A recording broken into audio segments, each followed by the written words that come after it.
There are still plenty of ice shacks out on Wisconsin lakes, but sooner or later the ice won't be safe. Newswatch 12's Wyatt Williams joins us after talking with the Wisconsin DNR about deadlines for shack removal. Wyatt? Thanks, Dan. The last thing that you want to see is your ice shack slowly descending into the dark, cold water. That's why the DNR places deadlines for ice shack removal to help make sure you're fishing for fish and not your shack. Those with shacks in our area, the ones south of Highway 64, must be off the ice by March 2nd, and north of 64 must be off the ice by March 16th.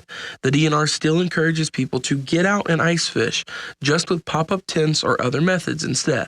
I would encourage people to be very cognizant of upcoming weather and really watch that, because those dates are kind of, that's the legal deadline, but sometimes the practical deadline comes a little bit earlier for people.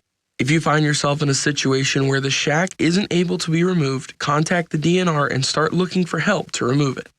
A phone call to their local conservation warden or just to the DNR hotline would be a good first step.